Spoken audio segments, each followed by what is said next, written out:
Jim Bowden, MLB Insider, analyst for CBS, Sirius XM, The Athletic, 16 years as general manager and former executive of the year. It's a very long and solid resume.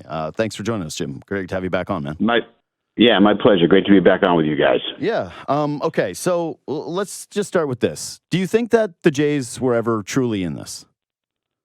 I don't. I think the Jays were in it in order for CAA, the agents for Ohtani, to be able to get the number that they got. They had to have legitimate competition.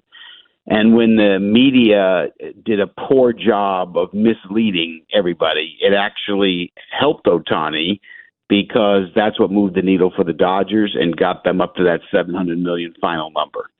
But obviously, nobody wants to negotiate against themselves. If the Dodgers knew that that's where he was going to go, that where would the leverage be, right?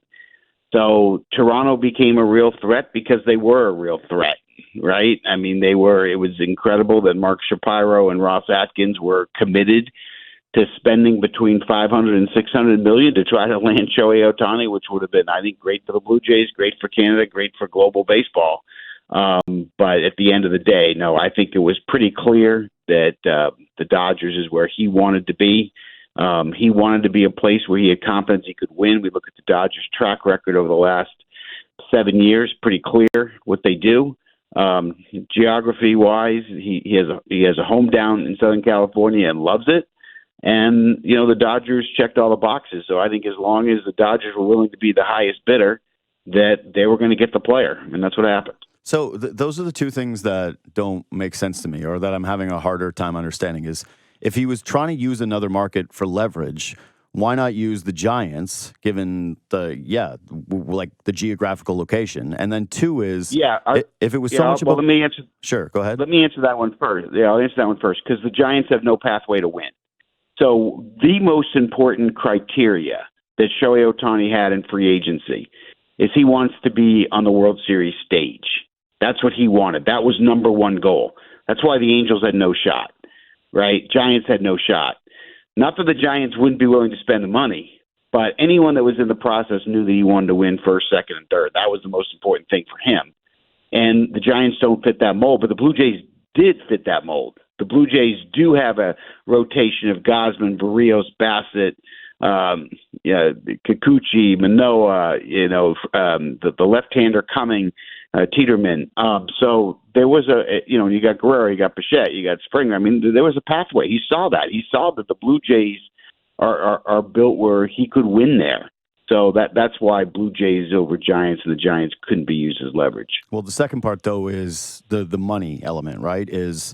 We heard all along that Shohei, it was all about winning. It's winning, winning, winning, and culture and fit and all these different things. And of course, money matters. Like, I'm not trying to delude myself into thinking like, hey, those are the primary things. In fact, we usually talk ourselves into that during free agency periods, and then we see guys set records every time, and you go, right, that's how this happens. Like, George Springer didn't come here because he thought the Jays were going to win. Primarily, he came here because they gave him the extra year on his term. So he landed as a Toronto Blue Jay. But what I guess I feel like I'm missing here is he gets all the way up to $700 million, but then the money is deferred in a way that it feels like it's not even a true $700 million. Like, how much of this is just an optic thing for him? Oh, the $700 million is an optic number, yeah. The net present value of the deal, and we don't have the final number yet because they're not releasing it. Eventually it will get released, but the net present value is going to be between $500 and $600 million.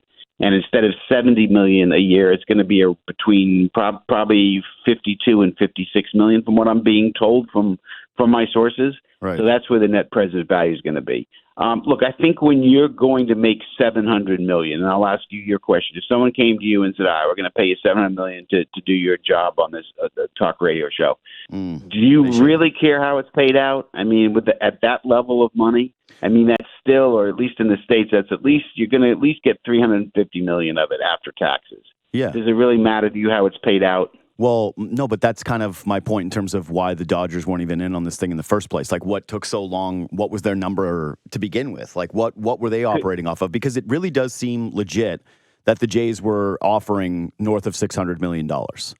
And I can't imagine that it would have been the same deferment plan, like if he was going to come and play here. Yeah. No, I mean, they were playing. I mean, that's where the Blue Jays deserve credit. They were there. I mean, I don't think the Cubs, I don't think the Giants, I have no idea what the Angels was doing, but he was never going back there. So, I think it was just between the Dodgers and Blue Jays, and both teams stepped up at the highest level to get the player. Mm-hmm. And at the end of the day, I think his preference was to stay in Southern California. Yeah. I mean, that's what I believe. So, if it's really geographical, right? Because I guess the next sort of phase that you would look at as a Blue Jays fan, like my position has been, how could you possibly blame Shapiro and Atkins in any of this? Like they took a swing for the biggest Correct. star in the baseball. They had all the money there. They made their pitch. They at least had him hanging around, even if he was using them for leverage. Like, what did you want them to do? Did you want them to jump the market on Candelario? Like, did you want them to pay the price that the Yankees did for Soto, or something that would have been greater than that or equal to it? Like, I don't know if those things are right there, but I would say that the case could be made that if the Blue Jays were in a better baseball position, if they had a farm system that wasn't, bottom 5 in all of baseball, and they had a roster that had more playoff success, that maybe that would have been more intriguing to Shohei Ohtani. But is your position, again, because like it's Southern California, that despite what the Blue Jays would have done, despite what the Blue Jays would have had, this result would have been the same? I think if the Dodgers didn't step up, he would have been a Blue Jay. So I think if the Dodgers weren't willing to go where they went to, he would have been a Blue Jay. He did like the idea of Toronto. He did like his visit to Dunedin. He was very impressed with the resources and the technology and the cutting edge stuff that the Blue Jays are doing right now. He was on board. He was very impressed. But also keep in mind his agents, right, led by Nez Below of CAA. Remember where their offices are, right? They're right there in Los Angeles, 20 minutes from Dodger Stadium. Mm-hmm. Remember the agent Nez Below has 2 homes, right? He has one in L.A. and he has one in Orange County. One up near by the Dodger Stadium and one down there by the Angel Stadium. That's where he is. And if you're an agent, right, and you're based out of Los Angeles, where do you want your superstar player? Right in my back door, because that's how you recruit players. That's how you build your brand, right? Because every visiting player that comes into Dodger Stadium, right, you're sitting right there with your number one client, Shohei Ohtani, who's a brand. Mm-hmm. And then for the Dodgers, this is going to be an international brand for them. It's not going to be the Los Angeles Dodgers. It's going to be the world Dodgers or the global Dodgers. I mean, that's what they're trying to do there. But again, I don't think he was quote unquote using Toronto. I think if the Dodgers had not stepped up at the level that they did, I think he would have signed with Toronto. And I believe that the Dodgers front office believed that. And that's why they went to $700 million, because they believed that there was a real chance if they didn't step up that he would be a Blue Jay. And I believe that as well. Do you think the Dodgers changed their offer then materially in the 11th hour? I know they did. Yeah. Yeah. I know they moved. I know they moved on Friday. I don't know what they did Saturday morning, or if Shohei just slept on it and said, "I'm tired of this circus. I'm going to make the decision." I think we're going to find out at the press conference. But I do know they moved on that Friday after all that noise was happening. Yeah.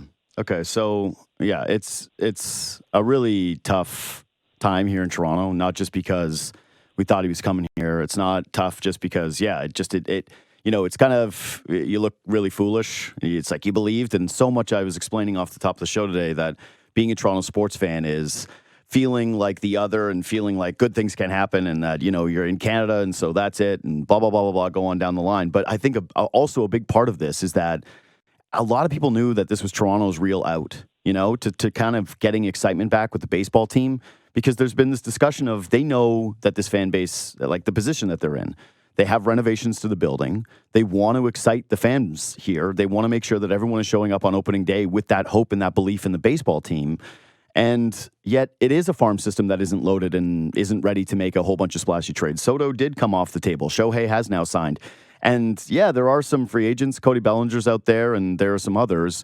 But it really looks like a tough pivot for the Blue Jays. The question to you is, where do you see them going now? Like, what is the next step for Toronto? I mean, look, I think a Cody Bellinger pivot makes sense. I think bringing back Chapman makes sense. And look, just because you signed Ohtani didn't mean you're going to win. I mean, how many times did the Angels have a winning record with Ohtani? Zero times. And he's just going to DH. And maybe he DHs to start the year. None of us know that. We don't know what that second Tommy John surgery did to his elbow.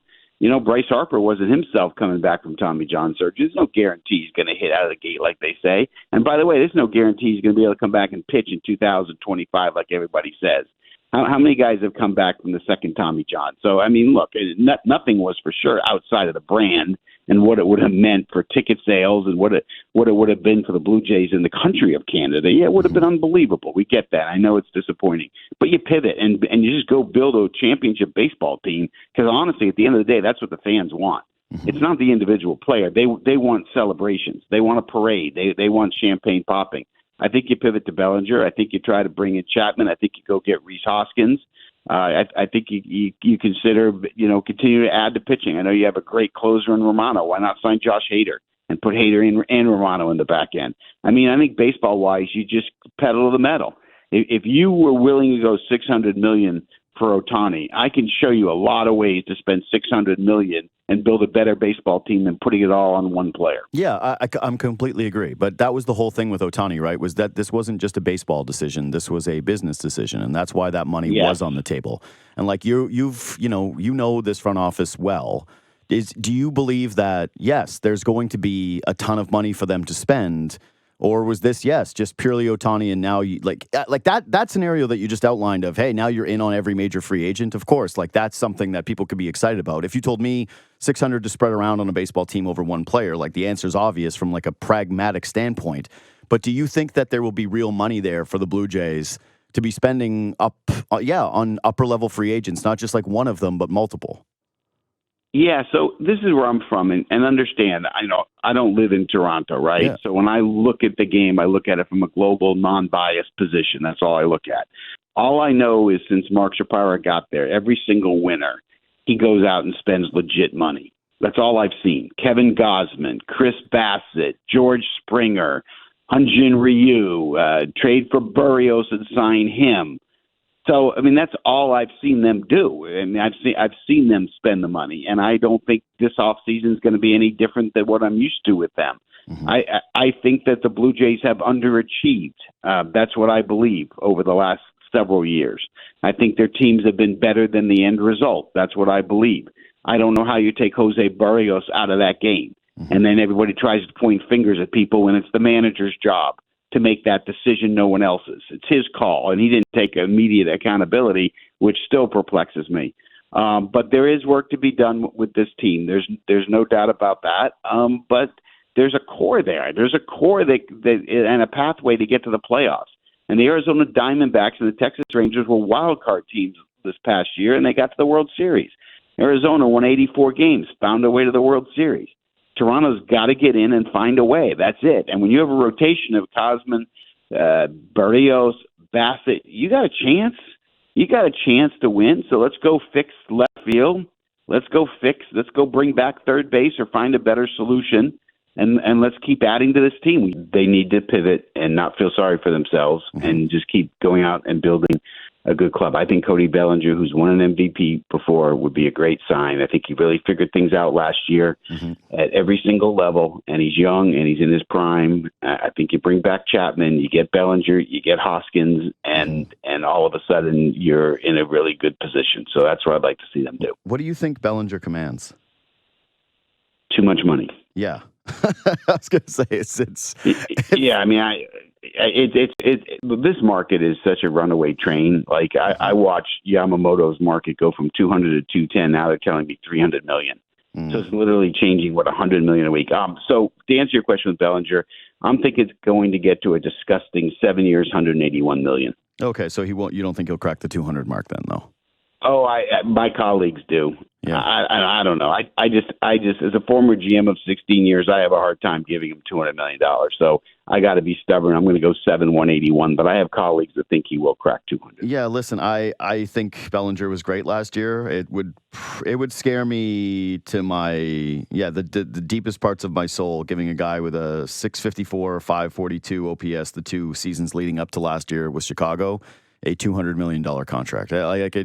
And just even some of the memories. I think the one thing to keep in mind, though, when you dig in, because I looked at it the same way and I had a hard time with it, and he's just got Boris Klein. But when you dig into the shoulder injury that he had, and you dig into the ramifications of the pandemic when he got COVID and really zapped him, there are reasons to understand those years.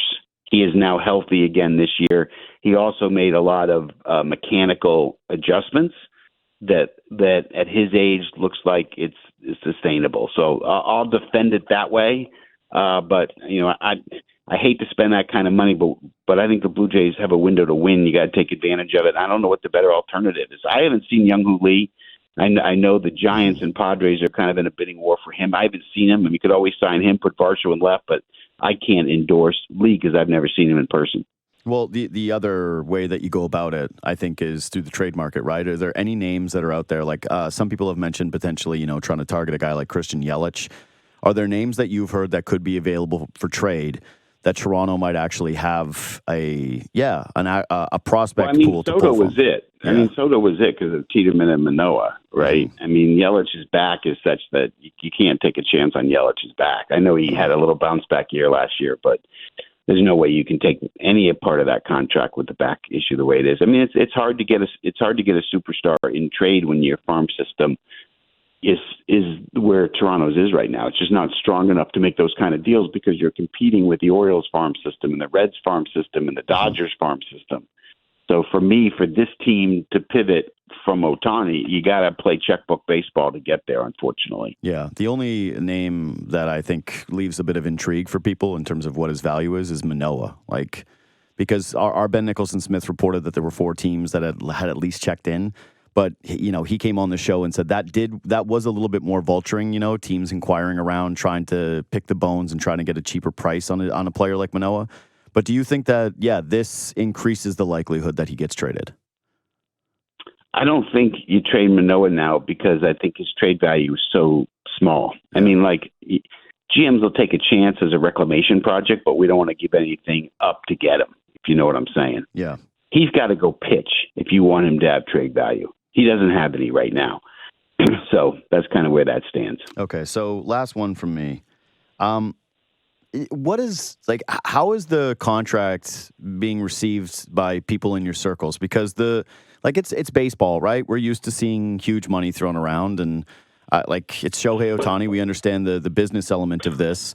And I grew up rooting against the Yankees, like a Blue Jays fan watching the Yankees just spend money after money after money and feeling like, they grab Judge and then they grab Soto. This is not a sport for small market teams. It never has been. And I don't think Toronto is a small market team.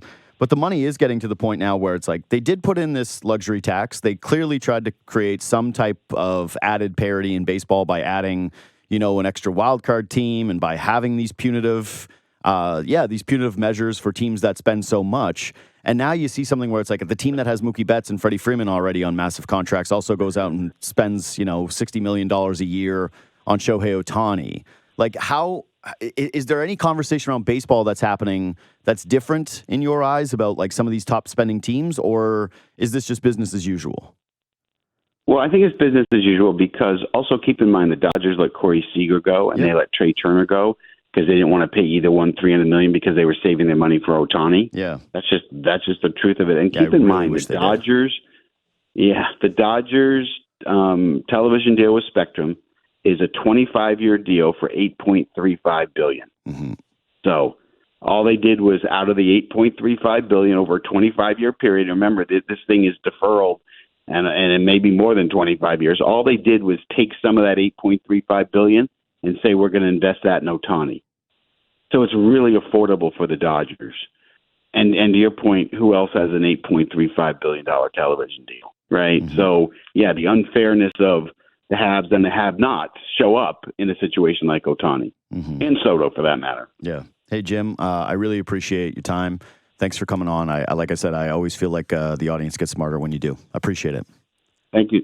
Appreciate it. Take care. There's Jim Bowden, MLB Insider and analyst for CBS, Sirius, The Athletic, and of course, 16 years as a general manager and former executive of the year.